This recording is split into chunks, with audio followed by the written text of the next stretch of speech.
5. Shaping the sword arm of Lautani. Mother, I'm sorry for not writing since rank was passed down and training got started, but they ran us ragged the first 2 weeks. Nothing but drill and exercise and response timing. I don't think my ears, or ribs for that matter, are ever going to be the same. We'd go from before dawn all the way through dusk. Still do, I suppose, just with lighter work. And none of us had the energy to do much when we'd be given time at night. 6 hours of sleep, if you're lucky. But we're most of the way through weapons training this 3rd week, and the 4th is going to be officer's instruction for those of us who are chosen. The schedule's long, but we stop PT at noon now, and even though I can't catch up on sleep for the life of me, the firing range and bayonet fighting aren't nearly as tiring as the conditioning was. Our first 2 weeks, we started every day with a 3-mile ruck out across the Temple District, and, of course, the 3-mile ruck back. Full packs with rations and field gear, Karis bayonet sheathed, Badai model rifle on the shoulder. It was unloaded in the beginning, but we still carried the full combat load of 200 rounds each. It adds up. Thank the gods I got picked for corporal, because they probably would have made me carry the big stuff if I hadn't. As it is, they make Marak, the one from Lake Jeruk, carry the machine gun for our section, and the noises that man's neck makes when he pops it at night back at barracks are awful. But the worst of any of it are the boots. Even if they fit well, we've all had the fur and pads on our ankles and heels worn half off, and we still limp when we walk in the mornings. I should have traded the sandals and barefoot walks for boots years ago when I had a chance at the 10th drill muster. Could have been breaking myself to them this whole time. It mystifies me they never made that mandatory. But as it stands, almost none of us are used to the things yet. If one of us gets particularly bad with the blistering and bleeding, and the temple healers are doubtful they'll mend, then you can get a few days walking barefoot to recover. But it's right back in their horrible boots after that. No wonder Father always wore them at home. You fall apart if you aren't used to them.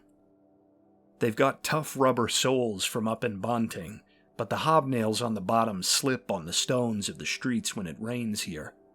And while the higher officers swear up and down they'll work better in mud or dirt, the few times we get given a garden lot to train in, I haven't been impressed. Feel like I get better traction barefoot, as well as the comfort. But Father must know how much we're hurting in them, because he tells battalion every morning address when we get back from the ruck and we're having our breakfast that we'll get used to them in time. I almost believe him when he says that. Then I get back into them the next morning and I'm not so sure. We'd start in the dark and get back 2 hours later, a little past dawn. Then it was usually a couple hours of some sort of drill. We were used to that from our time at home, but it doesn't make it much better. We form passing lines around the temple grounds and pass crates of milk or water bottles from man to man like they're grenades or ammunition being handed up the way to a position. The instructors throw more and more into circulation, and once it's a continuous conveyor, they stack one on top of the other until the pile becomes unstable, and if you're the unlucky one who drops it, they put you down on your elbows and toes to hang rigid for a full minute. That might not sound bad, but with the pack pressing down on you, it's a trial, and if your stomach or chest hit the ground, the clock starts over. Running across an empty lot in full kit and hitting the deck when the instructor's called down is another favorite.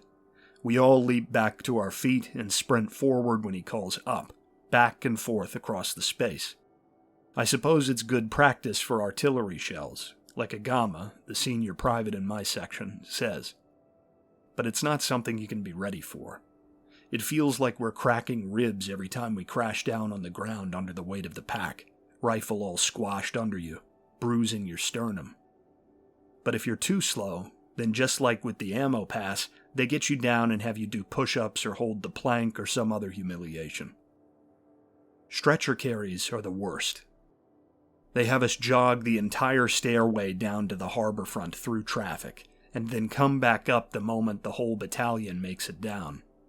4 men to a stretcher, with the fifth man riding like a fat sack of rice in the middle, higher officers running right along with us. We rotate a different one of the carriers onto the stretcher every tier, but that's hardly a help. All that weight hanging on one side of your body, left or right, all the way down and all the way up, with maybe 3 or 4 minutes of rest now and then between. We're all different heights, but I feel like the tall ones have the worst of it. They've got to lean down awkward to grasp the hoops on the things. It bites your hands after a while, and by the time I get back to the top tier, I feel like all my fingers are full of red-hot needles. If you drop the stretcher, you get beaten. All 5 of you, even the rider. It's almost enough to make me forget the boots. They have an obstacle course up on the heights above the city they'd make us run, vaulting walls without losing the rifle and all. They'd have us do group calisthenics and punish anyone's section if a single member was in improper form over the hour or 2 they had you out in the sun struggling. They even took us out into the harbor shallows on a few afternoons and had us practice beach landings and all the kit. Hard to move when those accursed boots fill up with water and the whole pack and tunic gets soaked through.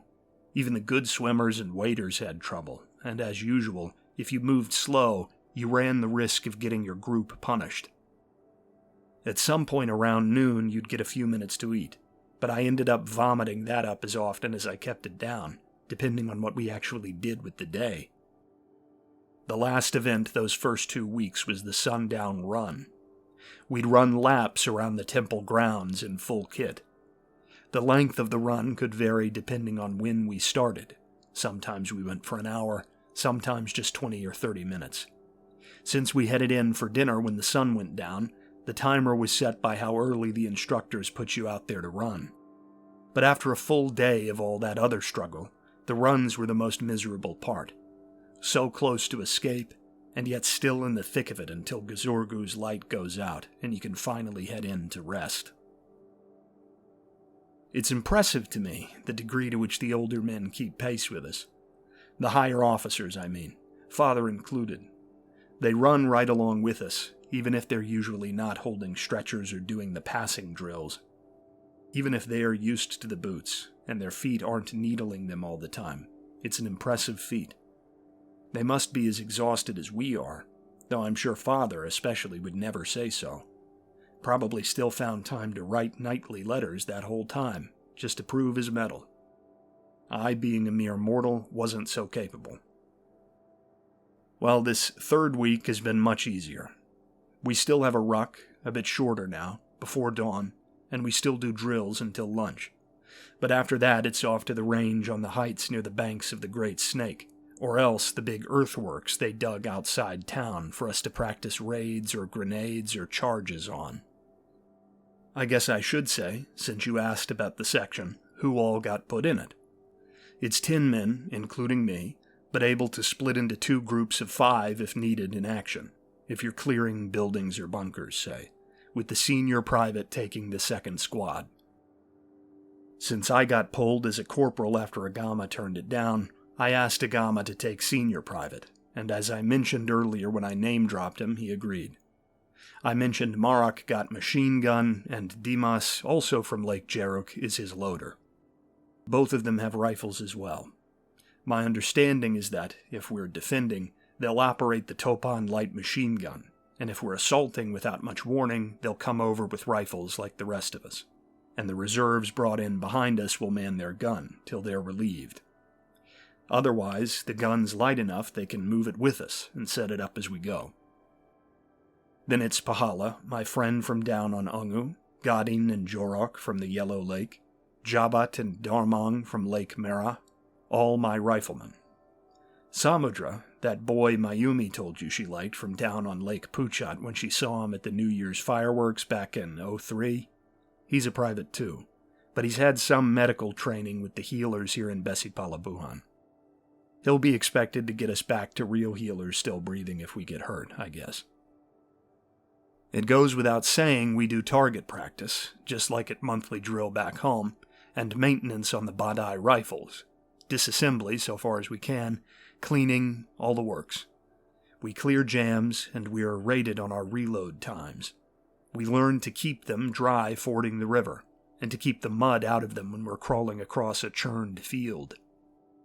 We learned to fix the Carry's bayonet on a timer, and we do mock charges and stabbings with the blade on dummies filled with rice.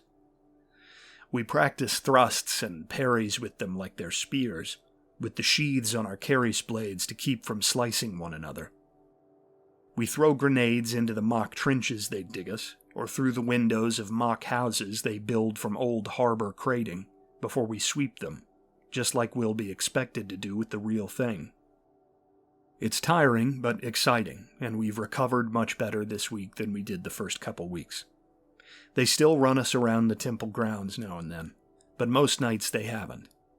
Day after tomorrow, 4th week kicks off, and I'll be headed into officer's instruction, which should be even more laid back than the weapons week. Satria is the lieutenant for the platoon my section is a part of, and I can't say I'm very excited about that, but at least I know him. Might not be so condescending now that we're away from the lakes. So all in all, I'm doing well, and I imagine we'll be on the boats north before too long.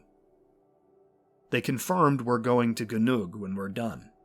They say we'll start getting paid, first a lump to cover the time in training, and then a weekly rate afterward, once we get properly finished with training and are headed for transport. I imagine they kept it back because they didn't want us using the proceeds in the bars here in the city. Some men slip out now and then and beg drinks, but the floggings are enough to dissuade most of us. Once I start getting money, I'll probably send it all back to you, since they tell us everything will be covered up in Gunug. Stow it away there. I trust you with it more than the priesthood. Gazorgu forgive me for saying so. You know, Mayumi asked about the Ug, and I must say, I hope the lion folk up in the kingdom are more impressive than the ones down here. For all their size and stature, the 2 Ug-blooded priests we have on temple grounds with us are not good models of the kindred. They sleep when they're meant to be watching us or ministering in the temple court at noon lunch, and they're both nearly always drunk. The drinking that does happen here in the barracks after sundown is almost all they're doing, and they both take vouchers from soldiers promising chunks of their first pay in exchange for the liquor they sneak in. Very unfitting. I would send you the news from the papers like you asked, but I figure they'll beat the letters to Tujuhdanau anyway, even if I do get them early here. Just a lot of stuff about the war out west, Medvedstad invading Manoa, the Volvine taking a crack at Guang down in the Lauhu Sea. That ship, the Dindam, from weeks back, is still the only big one we've lost. Everything else out at sea seems to be going well, as you'd expect. Tell me all about home. I'll be writing the Anayaks this week, too, so I'm sure they can fill me in on Kotawan. But who his father got running the lakes? What are you having for dinner this week? Laut knows I'd stab a man for anything other than tilapia and rice right about now. What are all the girls up to? I hope someone's kept my boat warm with the others. Yours with love, Corporal Berani Suburan, 29th of Metzli, Imperial Year 4006. P.S. Lieutenant Satria has told me twice now to tell you he showed me the new picture of little Wahyadi. Like it won't count if it's not reported on, the little scavenger. Hard to believe he's a year old already. Tell Yanyi I wish her son the best, and that her husband is as insufferable as she is.